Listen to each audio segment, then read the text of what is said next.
Good morning. मैं DK sir, English lab Basantpur से। आज की इस वीडियो में हम लोग बिहार बोर्ड इंग्लिश के चौथा chapter I have a dream पढ़ेंगे, जिसके लेखक है Martin Luther King junior. Martin Luther King junior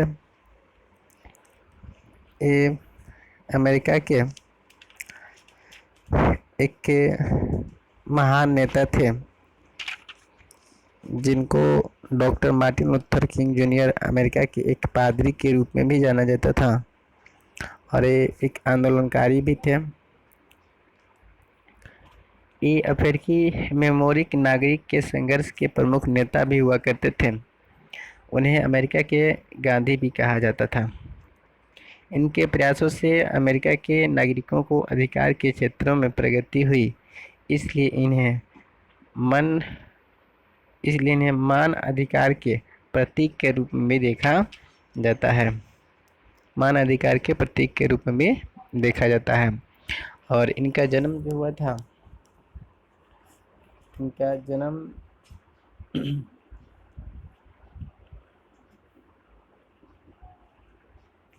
15 जनवरी 1929 ईस्वी को हुआ था। 15 जनवरी 1929 ईस्वी को अटलांटा में हुआ था। अटलांटा है जॉर्जिया, नाम सुने होंगे। ठीक है, संयुक्त राष्ट्र अमेरिका के एक बहुत बड़ा शहर है। ठीक है, जॉर्जिया, वहीं पे हुआ था 15 जनवरी 1929 ईस्वी को। तथा इनकी मृत्यु 4 अप्रैल 1968 ईस्वी को मेम्फिस, टेनेसी, अमेरिका में ही हुआ था। इनकी पत्नी का नाम था Coretta Coretta Coretta stock king. Coretta stock king इनकी पत्नी का नाम था। ओके, और इनके 4 संतान थे। ठीक है, चलिए हम अब देख लेते हैं कि इस चैप्टर में मार्टिन लूथर किंग क्या कहते हैं। इससे पहले हम लोग थोड़ा सा इनके और भी परिचय देखते चलते हैं। ओके, चलिए।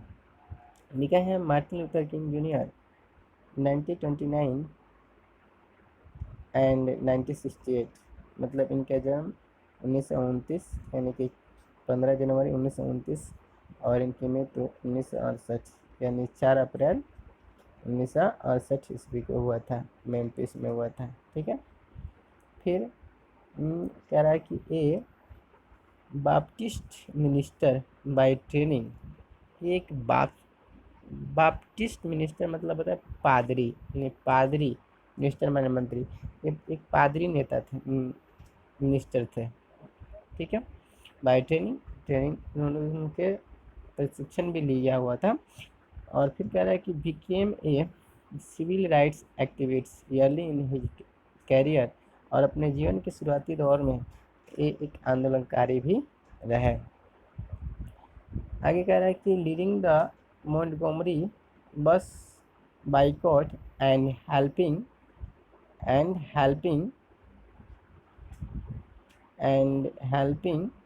to found the Southern Christians Leadership Conference। ये जो है मोंटगोमरी बस बाइकॉट जो संस्था है, ठीक है, एंड इस संस्था यानी कि उपाधियों की संस्था थी, ठीक है, जिसे इन्होंने हेल्प किया और उसे पहले खोजे, फिर उसको उसमें रहने वाले जो क्रिश्चियंस थे उनको, ठीक है, उनकी लीडिंग किया और उनकी समस्याओं को कॉन्फ्रेंस करके उन्हें समाप्त किया और उनका समस्याओं को समाधान किया। ओके, कह रहा है कि इन्फ्लुएंस बाई महात्मा गांधी, और महात्मा गांधी के विचारों से प्रभावित थे। फिलॉसफी ऑफ नॉन वायलेंस, ठीक है, ये एक ऐसा आध्यात्मिक थे जैसे कि महात्मा गांधी हुआ करते थे, और महात्मा गांधी भी ऐसे आध्यात्मिक थे जो अहिंसा को मानते थे। अपना मुख्य जो हथियार अहिंसा को ही मानते थे, तो इन्होंने भी अपना हथियार अहिंसा को भी बनाया था। ओके, फिर कह रहा है कि this tensions brought him world wide attention. इनकी जो रिस्टेंशन थी ना, ये पूरे विश्व स्तर पर, ठीक है, ये इनको क्या किया, विश्व स्तर के लोगों को आकर्षित किया, उनकी निगाहों को इनको केंद्रित किया। इन 1964 king became a In 1964, King became the youngest person to receive the Nobel Prize. Okay, कह रहा है कि यह 1964 में जब यंगेस्ट थे, काफ़ी युवा थे, तो उसमें इनको नोबेल प्राइज़ मिला था। ओके, नोबेल प्राइज़ 1964 में मिला था। आप लोग देख सकते हैं नोबेल प्राइज़ जो होता है कैसा होता है, जो इनको प्राप्त हुआ था। ये रहा नोबेल प्राइज़, देख लीजिए। इनको सबसे पहले नोबेल प्राइज़ सन 1964 ईस्वी में मिला था। सिविल राइट्स एक्टिविस्ट थे, आंदोलनकारी थे, और ये शांति के प्रति काफ़ी आंदोलन चलाए थे, ठीक है, जिससे कि सरकार 1964 में इनको नोबेल प्राइज़ दिया था।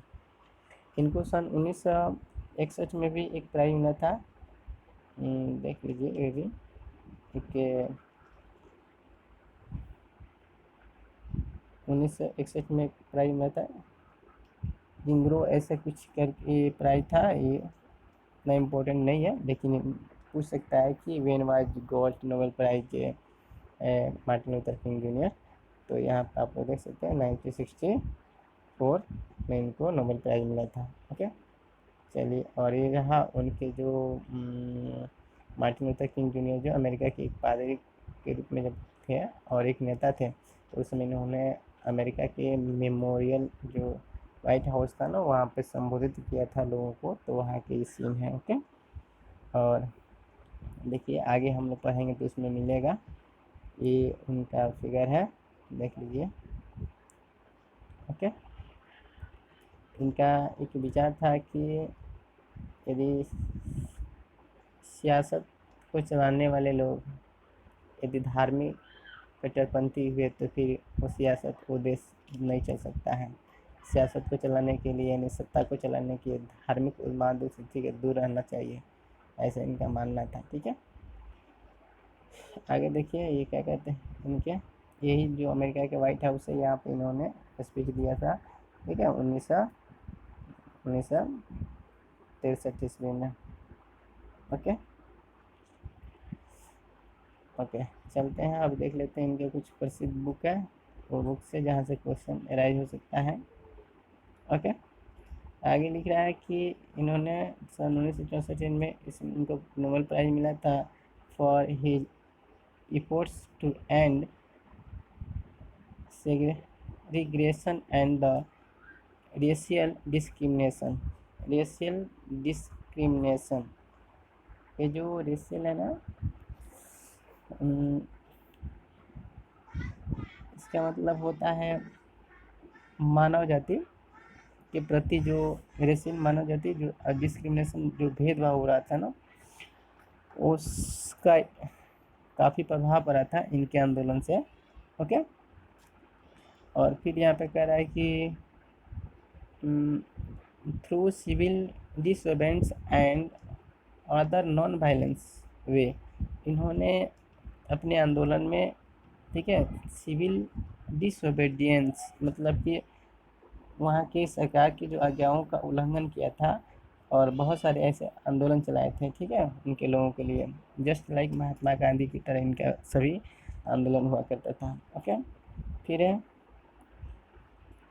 यहाँ पे देखिए, कह रहा है कि king was assassinated on April 4, 1968 in Memphis. यहाँ पे उनको 4 अप्रैल को 1968 में उनकी देहांत हो गया था। ओके, और इनकी जो कुछ बुक्स है जिसका नाम यहाँ पर आप लोग देख सकते हैं, स्टैंड टू लव 1953 में आया था, स्टेयर टूवर्ड्स फ्रीडम जो आया था ये, ठीक है, उसके बाद द मोंटगोमरी स्टोरी आया था, ठीक आया था, वाई वी कांट वेट हम प्रतीक्षा क्यों नहीं कर सकते हैं, ठीक है। 1964 में आता है where do we go from here, chaos or community, ठीक है। और उसके बाद इनका लास्ट आया आई हैव ए ड्रीम, ठीक है। इसमें देखिए इसमें क्या बताया हम, I have a dream is a speech delivered on the step of in Lincoln memorial Lincoln memorial Washington DC on August 28 1963। तो ठीक है, इन्होंने 28 अगस्त 1930 ईस्वी को इस लिंकन मेमोरियल हॉल में, ठीक है, कब 28 अगस्त, ठीक है, 1963 ईस्वी को यहाँ पे स्पीच दिया था, ठीक है। उसी स्पीच का जो ये अंश है हम लोग जिसे हम लोग पढ़ रहे हैं, ठीक है, ये okay. About the dream of shipping Alabama, Alabama जो है ना वो उनका ये स्टेट है, ठीक है। उसके बारे में इन्होंने क्या सपना देखा था, मिसिसिपी अलबामा मिसिसिपी मिसिसिपी, ठीक है। यहाँ के लोगों के साथ काफ़ी डिस्क्रिमिनेशन किया जा रहा था, भेदभाव किया जा रहा था, ठीक है। उसके प्रति इन्होंने क्या सपना देखा था उसी के बारे में इसमें बताए हैं, ओके। कहते हैं as a develop state free of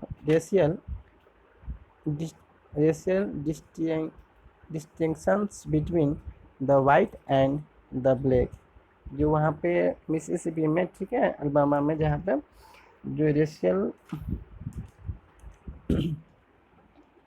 मानव जाति के प्रति जो भेदभाव हो रहा था ना, जो प्रतिबंध था, ठीक है, मैंने ब्लैक और वाइट लोगों में, तो उनको ये दूर करना चाहते थे और उसके बीच जो हो रहे थे भेदभाव को ख़त्म करके, ठीक है, और इस स्टेट को यानी कि अमेरिका को एक महान कंट्री बनने की एक सपना देख रहे थे, ओके। फिर the speech had the huge impact in raising public conscious for civil rights, इनकी जो ये जो स्पीच जो था, हॉग मीन्स होता है विशाल, ठीक है, और इम्पैक्ट मतलब होता है प्रभाव, इम्पैक्ट मतलब प्रभाव। इनकी ये जो स्पीच था, भाषण था, ये काफ़ी प्रभाव बड़ी मात्रा में लोगों पर का क्या प्रभावित किया लोगों को, ठीक है।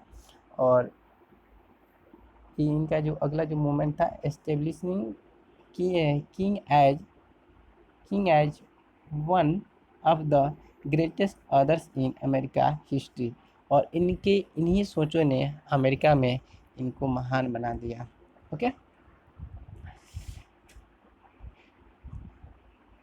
आई होप इस वीडियो में आप सभी मार्टिन लूथर किंग जूनियर के बारे में अच्छे से समझ गए होंगे।